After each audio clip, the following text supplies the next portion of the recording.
আসসালামু আলাইকুম আমার সকল ফ্রেন্ড ফলোয়ার ভাইরা, আপনারা সকলে কেমন আছেন? অবশ্যই তো আপনারা সবাই ভালো থাকবেন, সবার জন্য দোয়া করি। আজ নকলহাটি বাজারে আজ 5-6 দিন ধরে আমার ভাইয়া দোকানটা দিছে এই পানগুলিতে। আপনারা দেখবেন এই পানগুলিতে দোকান দিছে। এই দেখেন, আমি আইসে কলেজ মাঠে দূরে হয়ে বলে আমি যাইতে পারি নাই অনেক সময় চুল কাটানোর জন্যে। তা এখানে আইসে, এখন আমি চুল কাটাতে আইছি।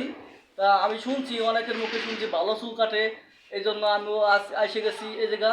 তা আপনারা দেখেন, আমার চুল কাটার মডেলটা দেখেন কেমন পেয়েছে। আর আমি যে ছোটো যে চুলটা কাটাইছি, আপনারা কেউ খারাপ কমেন্ট করবেন না। যেমন আমি একটা চটপটির দোকান করি, তো চুলটা যদি খাই যায় তাহলে চটপটির ভিতরে যায় অনেক সময়, এই জন্য চুলটা আমি সাইড দিয়ে জিরো করছি। এই জন্য কেউ খারাপ কিছু মনে করবেন না। আর সকলেই আমার ভাইয়ের দোকানে আসবেন, আপনারা দেখবেন, আপনাদের চুলটা অবশ্যই ভালো করে কাটিয়ে দিবে। দোকানটা হলো পানগলিতে। আমার ভাইয়ের নাম হলো সুবীর। সুবীর সুবীর না? তাহলে ভাই আপনি কিছু বলার থাকলে কোন, আপনার সব বলার অবশ্যই কিছু বলার নাই। আচ্ছা, আপনারা আসবেন, সকলে আসবেন, আমার ভাইয়ের জন্য দোয়া করবেন, আমার জন্য দোয়া করবেন, বেশি বেশি করে ভিডিওটা শেয়ার করবেন, জানি সবাই জানতে পারে। আর অবশ্যই আপনাদের ইয়ং জেনারেশন যারা আছে, এদের কিন্তু দরকার।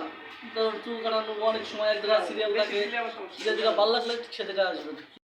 লোকেশন হলো এই যে আপনাদের দেখাচ্ছি, এই যে দোকানের লোকেশন।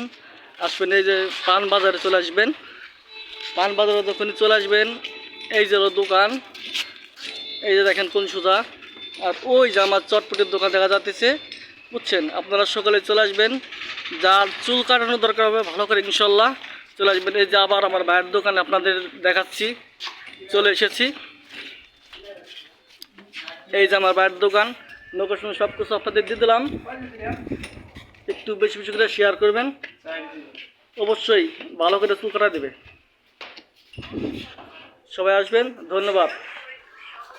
আমির হোসেন চটপটি ফুচকা হাউস, স্টার নকলাটি বাজার, সালতা ফ্রেশপুর। সুস্বাদু চটপটি ফুচকা খাইতে চাইলে চলে আসবেন আমির হোসেন চটপটির দোকানে, নকলাটি বাজারে। 100% গ্যারান্টি, ভালো লাগবে না, টাকা লাগবে না। যতক্ষণ খাবেন ততক্ষণ কিন্তু গ্যারান্টি থাকবে, নগদ গ্যারান্টি। কোনো বাসি পচা পাইলে টাকা ফেরত।